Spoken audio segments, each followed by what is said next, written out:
Baik, pimpinan yang saya hormati, kita langsung saja. Kita tahu bahwa daerah-daerah hari ini mengalami penurunan dana alokasi. Bahkan ada beberapa daerah yang hampir tidak lagi memiliki kemampuan untuk memenuhi kebutuhan dasar pembangunannya karena dihabiskan untuk belanja pegawai. Ada pengangkatan P3K memiliki implikasi terhadap terkurasnya dana alokasi pembangunan dan DAU. Kemudian yang berikutnya, setelah itu dana DAK mengalami penurunan, terutama di bidang infrastruktur. Ini memiliki implikasi yang cukup luas terhadap kinerja pembangunan di setiap daerah. Kalau data-datanya kita sudah sampaikan lah, nanti tinggal dilihat. Nah, seluruh problem itu menurut saya harus segera diselesaikan dalam kerangka kerja, dalam rekrutmen kepegawaian P3K yang sesuai dengan kualifikasi yang dibutuhkan oleh daerah. Saya berikan contoh misalnya, tidak semua menurut saya seleksi untuk P3K atau ASN itu harus melalui pendekatan seleksi digital. Kenapa? Karena ada beberapa spesifikasi pekerjaan yang itu tidak perlu digitalisasi. Sopir truk sampah itu nggak usah seleksi ASN menurut saya. Tukang sapu itu tidak usah. Tukang taman tidak usah. Tenaga office boy tidak usah. Tenaga pengamanan itu tidak usah. Apa sih dampaknya dari rekrutmen ini? Yang pertama dari sisi rekrutmennya terjadi rekrutmen ASN dan P3K. Tetapi di sisi lain kebutuhan yang dibutuhkan oleh daerah dan provinsi itu tetap dilakukan. Pada akhirnya ngangkat lagi melalui outsourcing. Ini pertama pendekatan. Kemudian yang kedua, bahwa BUMD pasti kualifikasinya nanti data disampaikan, ada sehat, ada dalam kategori sehat banget, ada yang dalam kategori tidak sehat. Yang tidak sehat kami lagi lakukan audit investigatif, kemudian nanti akan dilakukan dua pilihan, diteruskan atau ditutup. Nah, problem dari BUMD itu di daerah itu satu saja, BUMD diisi oleh tim sukses. Itu problemnya, sehingga profesionalismenya dikesampingan. Rambu-rambu ini harus segera dibangun dengan baik. Terus kemudian yang berikutnya, ini Jawa Barat. Jawa Barat ini provinsi menurut saya paling aneh. Jumlah penduduknya hampir 50 juta, terbesar di Indonesia. Tetapi jumlah desanya kecil dibanding Jawa Tengah. Jumlah kelurahannya kecil dibanding Jawa Tengah. Jumlah kecamatannya kecil dibanding Jawa Tengah. Sehingga desa di Jawa Barat ada yang menanggung penduduk satu desa 150 ribu. Nah, komposisi dana desa, itu pendekatannya tidak seperti itu. Tetap saja pendekatan-pendekatan normatif daerah. Ini yang harus segera dilakukan evaluasi.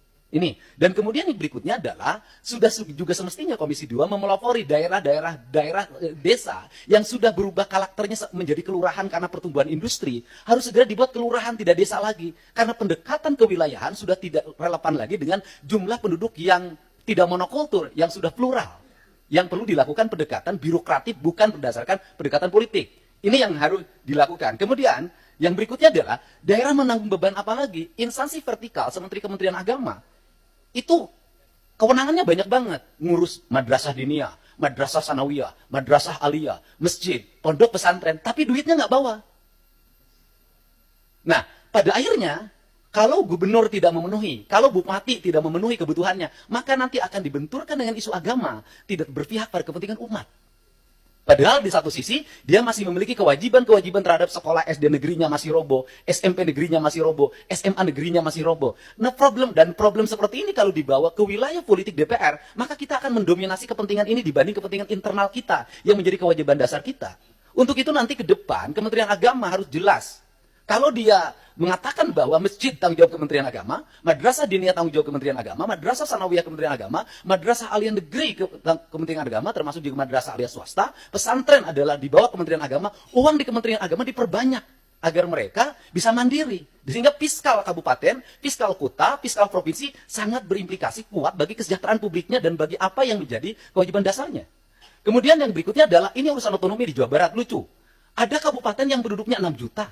Ada kota yang penduduknya hanya 250 ribu, tapi berbatasan. Saya berikan contoh misalnya, dulu di wilayah selatan, karena waktu itu ketua Komisi 2-nya, itu dapilnya, Ciamis, Banjar, Pangandaran, sehingga pertumbuhan otonominya cepat. Kabupaten Pangandaran, Kota Banjar, Kabupaten Ciamis. Tetapi di wilayah Bogor yang penduduk 6 juta, sampai sekarang nggak berubah-ubah. Kemudian juga kota Sukabumi berbatasan dengan Kabupaten Sukabumi. Kabupaten Sukabumi penduduknya banyak sekali, sedangkan kota Sukabumi penduduknya kecil sekali. Kota Cirebon dengan Kabupaten Cirebon. Kota Cimahi berbatasan dengan Kabupaten Bandung, berbatasan dengan Kabupaten Barat. Kotanya kecil sekali penduduknya. Tapi di sisi lain Kabupaten Bandung penduduknya besar sekali. Fiskal ini akan lahir tidak adil. Ada kota yang mendapat alokasi relatif baik, penduduknya sedikit. Ada kabupaten yang alokasinya tidak begitu besar, penduduknya besar. Pertanyaan saya adalah ke depan, bisakah dibuat inisiasi penambahan jumlah wilayah untuk sebuah wilayah? Misalnya, kalau Kabupaten Sukabumi susah sekali membuat daerah otonomisasi baru, bisakah sebagian dari wilayah Kabupaten Sukabumi diintegrasikan dengan kota Sukabumi, kotanya berubah jadi kabupaten. Ini percepatan untuk apa? Agar melahirkan rasa adil dalam percepatan pembangunan di Jawa Barat. Kemudian ke depan, bisakah dana alokasi umum standarnya bukan dari jumlah kabupaten, jumlah kota, jumlah desa, jumlah kelurahan? Bisakah standarnya adalah jumlah penduduk?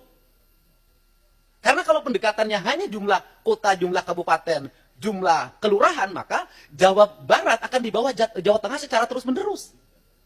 Sedangkan beban residu akibat pertumbuhan industri berbatasan dengan ibu kota negara, berbatasan dengan Jakarta, itu memiliki implikasi luas dalam penanganan. Barangkali ini sebagai pengantar dari saya dalam pendekatan-pendekatan ke depan, dan ini amanah dari teman-teman di daerah, semoga kebuntuan-kebuntuan ini bisa dilakukan percepatan-percepatan.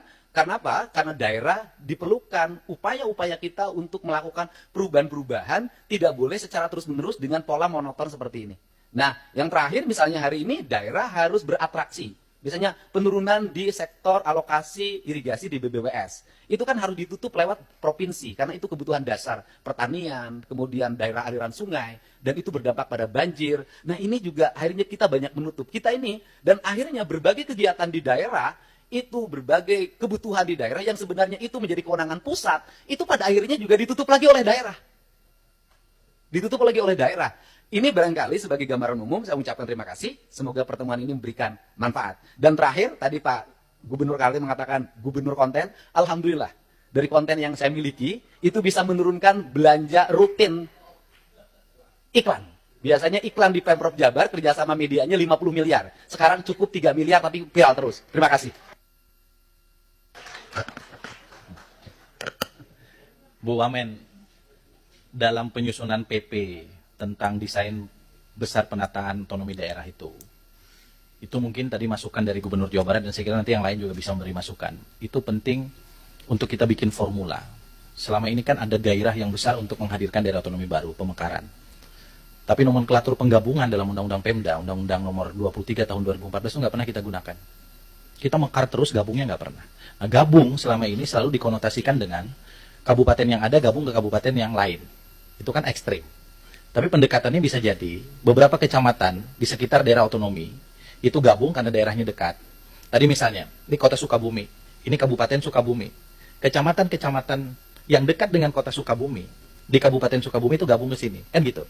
Nah, formula-formula ini menurut saya itu penting. Kami sekarang sedang meminta ke Mendagri, Pak Gubernur, para gubernur, untuk menyusun PP itu. Karena itu menjadi formula kita untuk nanti menentukan bagaimana desain penataan daerah di Indonesia ke depan. Pimpinan, ada satu lagi yang ini menjadi kegelisahan. Adalah PPh 21, Pak. PPh 21 itu, dasar pembagian bagi hasilnya berdasarkan di mana dia bayar. Industri yang ada di Jawa Barat, itu PPh 21-nya mayoritas di Jakarta. Sehingga dana bagi hasilnya untuk Pemda DKI. Pada residu industrialisasinya, resikonya, infrastruktur segala macam adalah tanggung jawab Pemda Jabar. Terima kasih, Pak. Pak Dirjen Keuangan Daerah itu dicatat, Pak. Termasuk dana transfer itu jangan di akhir tahun, Pak. Nanti kalau perlu nanti Dirjen Keuangan, Kementerian Keuangan atas izin pimpinan kita undang ke sini. Karena kalau enggak itu jadi silpa terus, seperti yang Kaltim dan semua nanti akan mengalami. Mereka dapat uang tapi nggak bisa digunakan. Nah, untuk apa?